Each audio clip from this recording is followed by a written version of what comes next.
하나님 말씀 보시겠습니다. 하나님 말씀은 로마서 10장 16절에서 11장 6절까지 말씀입니다.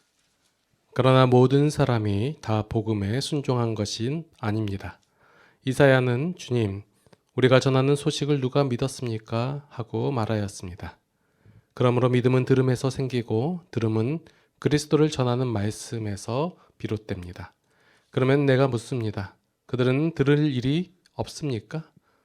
물론 그렇지 않습니다. 성경 말씀에 그들의 목소리가 온 땅에 퍼지고 그들의 말이 땅끝까지 퍼졌다 하였습니다.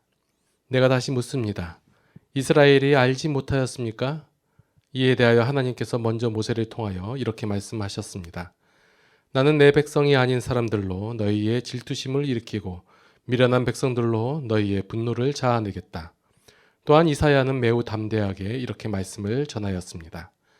나를 찾지 않는 사람들을 내가 만나주고 나를 구하지 않는 사람들에게 내가 나타났다. 또한 이사야는 하나님께서 이스라엘을 보고 복종하지 않고 거역하는 백성에게 나는 온종일 내 손을 내밀었다 하신 말씀을 선포하였습니다. 그러면 내가 묻습니다. 하나님께서 자기 백성을 버리신 것은 아닙니까? 그럴 수 없습니다. 나도 이스라엘 사람이요 아브라함의 후손이요 베냐민 지파에 속한 사람입니다. 하나님께서는 미리 아신 자기 백성을 버리지 않으셨습니다. 여러분은 성경이 엘리야를 두고 하신 말씀을 알지 못합니까? 그가 이스라엘을 고발하여 하나님께 이렇게 호소하였습니다. 주님, 그들은 주님의 예언자들을 죽이고 주님의 제자들을 헐어버렸습니다. 남은 것은 나 혼자밖에 없는데 그들은 내 목숨마저 찾고 있습니다. 그런데 하나님께서는 그에게 어떻게 대답하셨습니까? 내가 바알에게 무릎을 꿇지 않은 사람 7,000명을 내 앞에 남겨두었다 하셨습니다. 이와 같이 지금 이 시기에도 은혜로 택하심을 입은 사람들이 남아 있습니다. 은혜로 된 것이면 행위에 근거한 것이 아닙니다. 그렇지 않으면 그 은혜는 이미 은혜가 아닙니다. 아멘.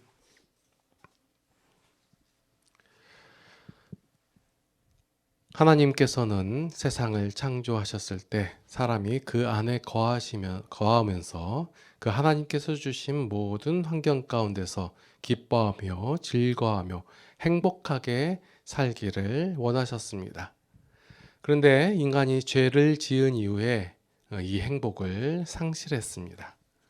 이 행복을 상실하여서 죄인의 삶을 살아갈 때에 죄인 스스로 하나님을 바라지도 않았고 그들의 문제가 뭔지도 모를 때 하나님께서는 먼저 다가오셔서 인간들을 도와주셨습니다. 이 하나님의 도우심은 어떠한 세상을, 환경을 변화시킴으로써 도우시지 않으셨다라는 거예요. 그런데 우리 눈에는 하나님께서 어떤 기적과 이적, 놀라운 일을 행한 것만 바라보는데 결국 그 결과로서 이 세상의 환경이나 조건이 바뀌었습니까? 안 바뀌었다예요. 그러면 오히려 더 세상은 더 안 좋아졌는데 그러면 하나님께서는 실패하신 것이냐? 그렇지 않다라는 거예요. 이것은 하나님께서 좋은 세상 만들기에 실패하신 것이 아닙니다. 하나님께서는 인간에게 더 좋은 세상, 아름다운 환경을 만들어 주시는 것이 하나님의 목적이 아니기 때문입니다. 자, 인간이 죄를 지었습니다. 죄를 짓고 난 다음에 모든 세상이 어둠의 골짜기가 되고 망가졌습니까? 도무지 사람이 살 수 없는 척박한 세상이 되었습니까? 아니요. 지금 여러분들 밖에 보세요. 날씨 좋잖아요. 살기 좋은 세상이에요. 변한 게 없어요. 변한 것은 뭐다? 인간만 변했다예요. 사람이 하나님의 사람이었다가 죄를 지음으로 말미암아 죄인이 된 거예요. 이게 가장 큰 변화예요. 그러면 하나님께서는 우리의 환경과 우리의 조건과 우리의 어떤 내용 이런 세상을 바꿔주는 것으로서 우리를 변화시키는 것이 아니라 죄인된 우리를 변화시킴으로써 세상을 바꾸신다라는 거예요.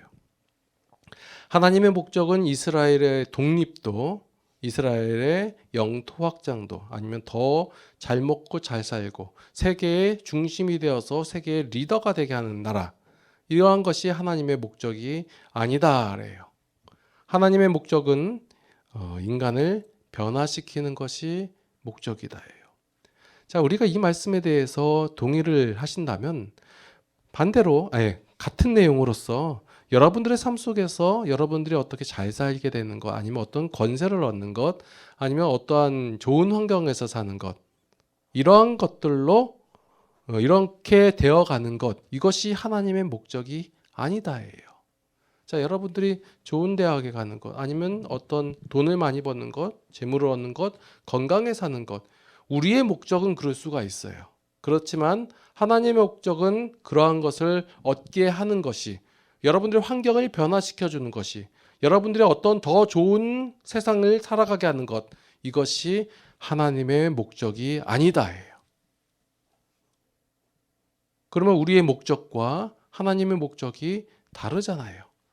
그러니까 여기서 오해가 생기고 오판이 생기고 힘듦이 생긴다라는 거예요.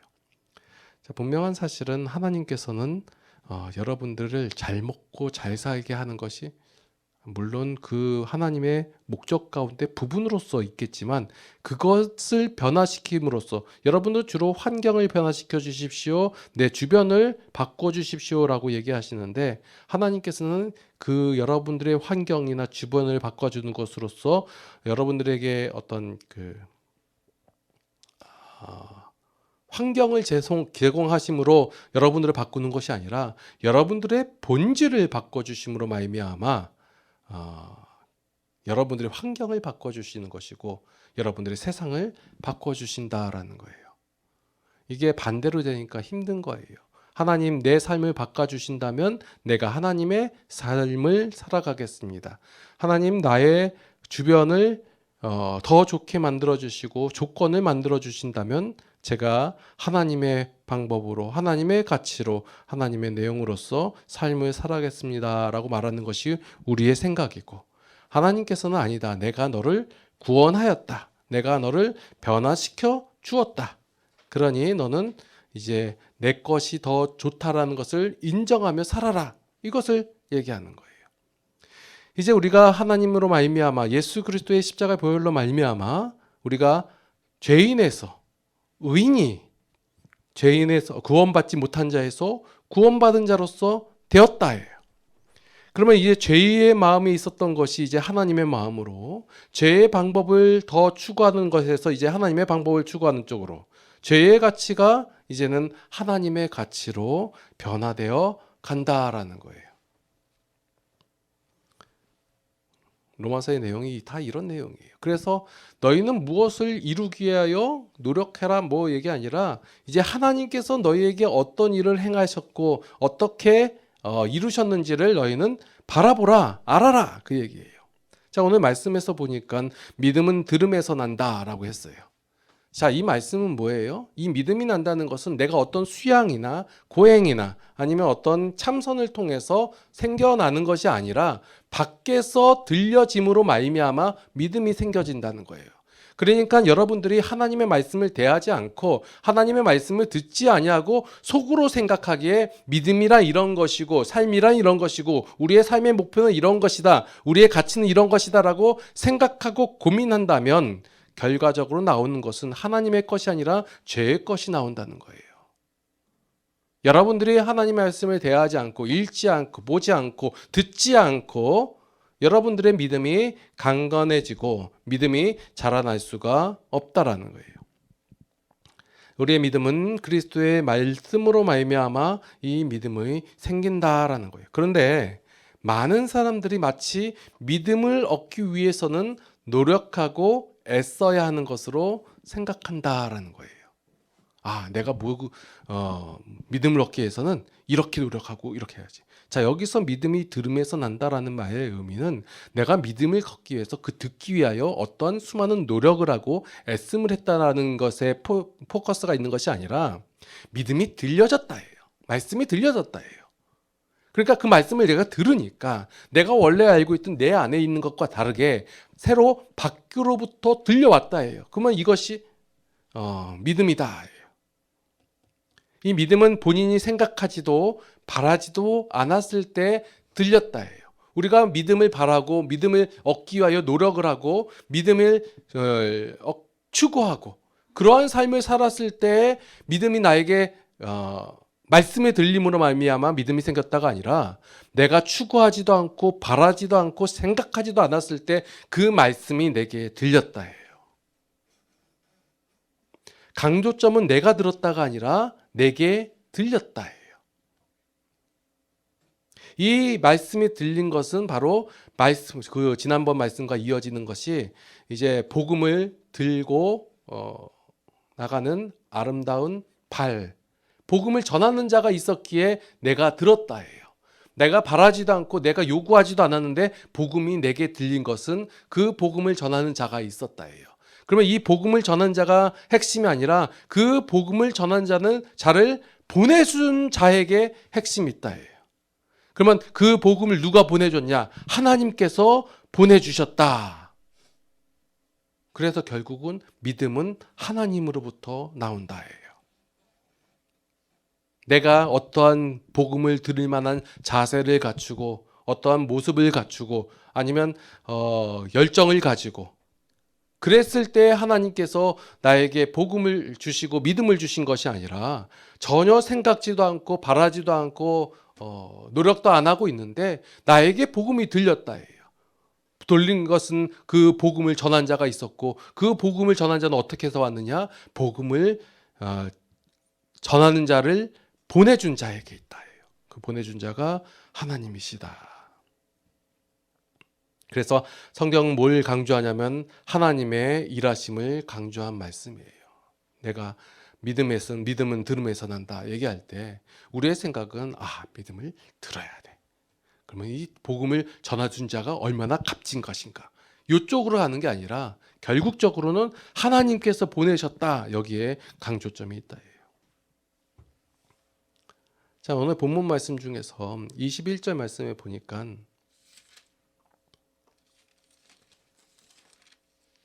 이스라엘에 대하여 이르되 순종하지 아니하고 거슬려 말하는 백성에게 내가 종일 내 손을 벌렸노라 하였느니라. 우리가 구약 성경을 읽을 때 하나님께서는 말씀만 하시고 잘못한 자를 때리고 벌내시고 이런 개념이 우리 머릿속에 박혀 있단 말이에요. 그런데 하나님께서 말씀하시는 거 봐요 뭐냐면요.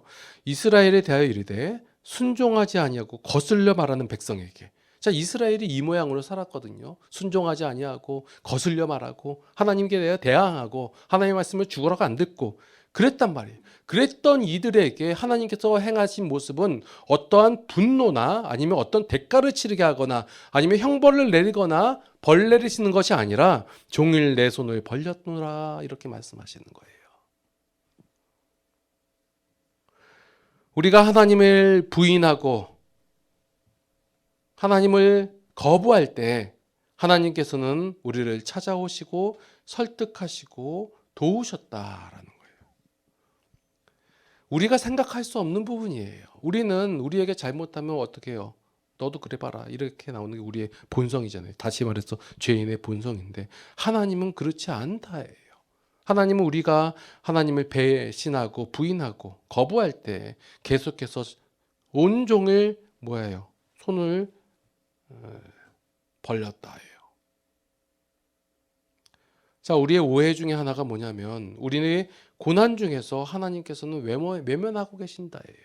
내가 이렇게 힘들고 어려운데 하나님께서는 나에게 도움의 손길을 주지 않으셨어. 그게 바로 우리의 그 생각이에요. 그래서 하나님께서는 나의 이런 환경을 바꿔주시고 어려움들을 해결해 주세요 라고 생각하고 있는데 하나님은 어떻게 우리에게 도움을 주시고 손을 내미셨냐면 우리에게 말씀을 주심으로 우리에게 믿음을 주심으로 우리를 구원하심으로 말미암아 우리에게 손을 내밀어 주셨다는 거예요. 그리고 나서 선포하시고 말씀하시는 거예요. 내가 너희를 구원하였다. 우리가 죄인이었음에도 불구하고 하나님께서는 우리를 자기 백성이라고 선언하시고 기필코 구원하셨다라는 거예요. 그런데 우리가 이 하나님의 일하심을 모르니까 나오는 대답들이 뭐냐면, 자, 그래서 뭐 얘기하냐면, 이제 오늘은 엘리야가 이스라엘 백성들을 고발하는 장면들이 나오거든요. 이게 언제 사건이냐면, 엘리야가 갈멜산에서 바알과 아세라를 섬기던 선지자들 약 850명을 대상으로 하늘에서 불 내리는 사건이 있잖아요. 그 사건으로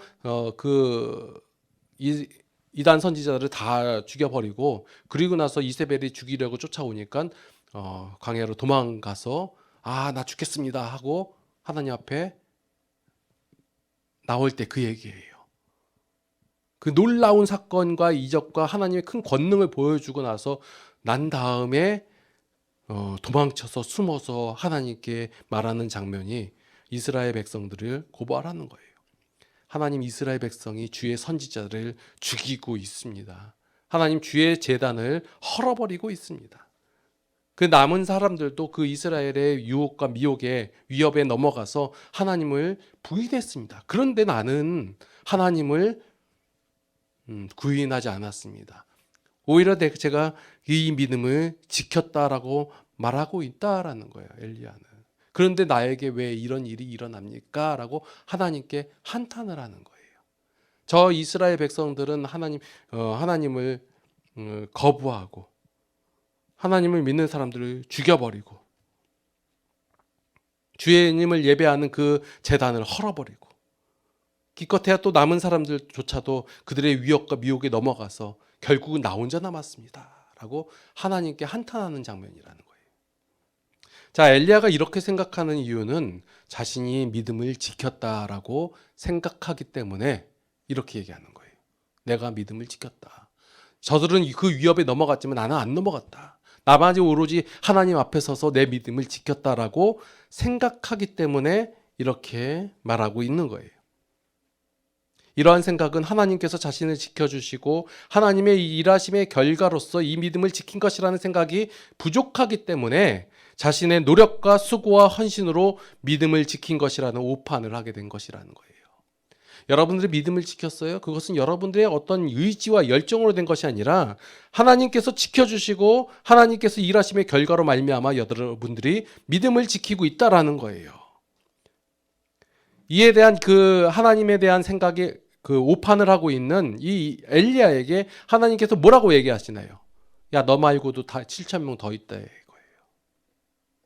너는 네가 네 열심과 열정으로서 그 믿음을 지켰다라고 생각하지만 너 말고도 7,000이 더 있다 이거예요. 이건 뭐예요? 이 믿음을 지킨 것이 너의 너됨이 너의 수고와 너의 열심과 너의 각오와 너의 생각의 결과가 아니라 하나님의 일하심에 대한 결과라고 하나님께서 선포하고 계신다는 거예요. 나 혼자 믿음을 지키는 것 같고 나만 열심히 있는 것 같고 나만 헌신하고 있다라는 것, 나는 이 믿음을 나의 어떤 그 각오로서 열정으로서 지키고 있다라고 생각하고 있을 때 하나님께서는 너가 그 믿음을 지킨 것이 아니라 하나님의 일하심과 역사하심의 결과로서 되어진 것이다라고 선언하고 계신다라는 거예요.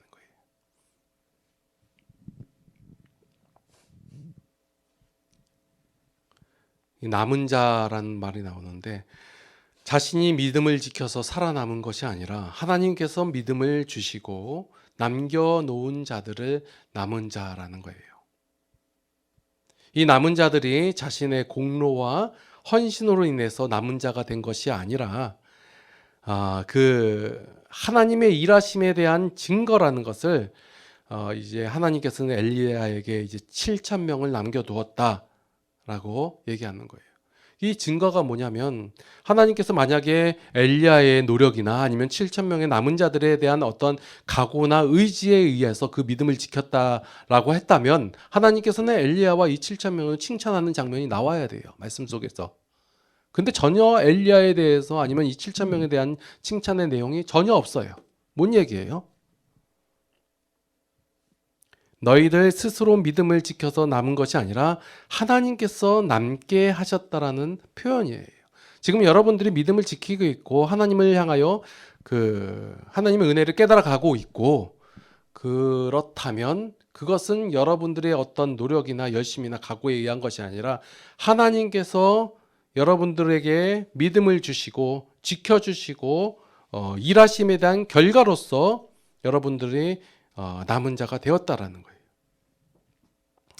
그래서 어떤 다른 사람들이 말씀을 통하여서 여러분들이 남은 자가 되게 하려면 여러분들이 이렇게 해야 되고 끝까지 남는 자만이 하나님의 나라에 들어갈 수 있습니다. 그러니까 여러분들은 이 남은 자들의 자세로서 삶을 살아가야 합니다. 라고 얘기한다면 그것은 말씀을 오판한 것입니다. 저들은 스스로 믿음을 지켜서 남은 것이 아니라 하나님께서 남게 하신 거예요. 여러분들이 이 자리에 있는 것이고 여러분들이 하나님을 바라보고 있고 믿음을 지키고 있다는 것은 여러분들의 어떤 스스로의 노력이나 행함의 결과로서 주어진 것이 아니라 하나님께서 남게 하신 것이다 라는 거예요. 이렇게 남은 자들이 오늘날 여러분과 저와 여러분들이라는 거예요. 그래서 우리가 신앙 안에서 어떠한 하나님 앞에서 어떤 차별이나 교만이 있을 수 없는 것이, 여러분들이 하나님 앞에 믿음으로써 굳게 서고 있다는 것이 여러분들에게 그 근거가 있는 것이 아니라 하나님께 있기 때문에 우리는 차별이 없는 것이고 교만이 없는 것이에요. 그래서 어떤 사람은 무시하거나 아니면 무시를 당할 수 없어야 한다는 거예요. 그런데 우리는 이것을 구별을 하잖아요. 내가 그래도 열심히 하고 내가 이 믿음이 있는데, 나는 굳건한 믿음이 있는데 하고 믿음이 연약한 자들에게 하고 차별을 둔다는 거예요. 무시를 한다는 거예요. 교만한다는 거예요. 반대로 나는 저와 같은 믿음이 없어, 난 열정도 없고 나는 행함도 없고 나는 헌신 없고 나는 맨날 믿음을 헌신짝처럼 버려 하면서 스스로를 낮추는 거예요. 이것은 또한 하나님의 일하심을 폄훼하는 거예요. 우리가 수고하여서 믿음을 지키는 것이 아니라 하나님의 수고로서 우리가 남겨졌다라는 것이에요. 여러분들 이 사실을 기억하셔야 돼요. 그래야 우리의 신앙이 하나님 앞에 올바로 설 수가 있다라는 거예요. 하나님의 일하심, 하나님의 노력, 하나님의 각오, 이것을 우리가 먼저 바라봐야 그분의 일하심의 결과로서 내가 되어진다는 사실을 알면 우리가 하나님 앞에서 나타나고 하나님의 앞에 표현할 수 있는 것은 오직 감사와 찬양밖에 없다라는 거예요. 이렇게 확실하게 선언하게 되는 것이 6절 말씀이에요. 11장 6절. 만일 은혜로 된 것이며 행위로 말미암지 않음이니 그렇지 않으면 은혜가 은혜되지 못하느니라. 많은 분들이 그냥 은혜는 은혜입니다, 행함과 반대인 것이 은혜입니다 라고 말은 하지만 실제적인 우리의 삶 속에서 우리의 신앙 가운데서 우리가 믿음을 지켜야 해서 이렇게 노력해야 합니다, 다 반대되는 얘기를 해요. 전혀 앞과 뒤가 안 맞는 얘기를 하는데 우리는 그것이 옳다라고 하고 있단 말이에요. 분명하게 선언하고 있잖아요. 만일 은혜로 된 것이면 행위로 말미암지 않음이니 그렇지 않으면 은혜가 은혜되지 못한다. 믿음은 내가 지키는 것이에요? 아니요, 하나님께서 지켜주신다라는 거예요. 그래서 은혜를 아는 자가 가장 적절하게 반응을 내는 것이 뭐냐면 어떠한 노력이나 아니면 어떤 헌신이나 아니면 대가를 치르는 것으로 나타나는 것이 아니라 하나님께 대한 기쁨과 감사의 반응이라는 거예요. 그런데 은혜를 모르는 자, 하나님의 은혜를 모르는 자의 반응은 뭐예요? 정죄하고 비판하고 심판하는 거예요. 저는 왜 믿음을 못 지켰을까? 자, 사담인데 침례교회가 자랑으로 두고 있는 것 중에 하나가 뭐냐면 일제시대 때 신사참배를 안 했다라는 거예요. 우리 침례교단은 일제시대 때 신사참배를 안 함으로 수많은 박해와 고통을 당했는데 저들은 믿음을 안 지키고 타협하여서 신앙을 했다. 이거 다른 교단들을 흔히 말해서 깐단 말이에요. 이것도 하나님의 은혜에 대한 오해에서 나타나는 거예요. 했다 안 했다가 중요한 게 아니에요. 한 자들은 그 안에서 고통을 당하더라도 그것이 더 값지고 좋기 때문에 그냥 한 거예요. 그것이 그들로 말미암아 된 것이 아니라 하나님의 은혜로 말미암아 된 것이고, 만약에 못했다 그래요, 괜찮아요. 이렇게 설교를 하면 굉장히 싫어할 텐데 그래도 어떡해요. 믿음이라는 것이 우리가 지키는 것이 아니다예요. 하나님께서 지키게 하셨다예요. 분명 하나님께서 선언하시잖아요. 하나님의 일하심의 결과로서 주어진 것. 그러니까 우리가 이 하나님에 대해 은혜에 대해서 모르니까 뭐예요? 정죄하고 심판한다는 거예요. 판단한다는 거예요. 너 왜 이렇게 못했냐? 나는 했는데. 그럼 너 상대방이 그러죠? 너는 이거 못했지 않았냐? 서로 판단하고 정죄하고 심판하는 거예요. 너는 이 죄를 짓지 않았냐? 너도 저 죄를 짓지 않느냐? 너가 더 나쁜 놈이다. 아니면 내가 더 하나님께 가까운 자다. 아니요. 은혜를 하는 자는 하나님께 대한 기쁨, 하나님께서 일하심에 대한 기쁨, 내가 그 은혜를 받을 만한 조건이 되지 않았음에도 불구하고 그 사실을 알고요. 그럼에도 불구하고 하나님께서 나를 세워주시고 은혜를 더해주시니 뭐예요? 감사한다예요. 이거밖에 없는 거예요. 그래서 교회 안에서는 기쁨과 감사밖에 없는 거예요. 그런데 우리가 이 은혜를 모르니까, 이 말씀을 모르니까, 하나님에 대해서 모르니까 자꾸 우리의 기준과 우리의 가치와 우리의 방법으로서 교회를 운영한다, 살아간다, 그리고 우리의 성도의 삶을 살아나기 때문에 힘듦과 어려움과 고난의 연속이라는 거예요. 이것을 마치 하나님께서 주시는 고난으로 오해를 하고 왜곡시키고, 그러니까 신앙이 힘든 거예요. 기도하시겠습니다. 하나님의 은혜에 감사를 드립니다. 우리는 참 완악합니다. 어떠한 하나님의 은혜도 우리의 노력과 우리의 행함으로 주어진 것이다 라고 생각할 때가 많습니다. 하나님, 이러한 저희들을 용서하여 주시옵소서. 하나님께서 우리의 믿음을 지켜주셨음에도 불구하고 우리가 우리의 믿음을 지켰다라고 착각을 합니다. 그래서 우리는 비교하고 원망하고 무시하고 이러한 죄의 모습들이 많이 드러납니다. 하나님, 이런 저희들을 용서하여 주시옵고 불쌍히 여겨 주시옵소서. 하나님, 우리에게 하나님의 말씀을 들려주시사 하나님의 말씀으로 말미암아 신앙을 깨닫게 하여 주시옵소서.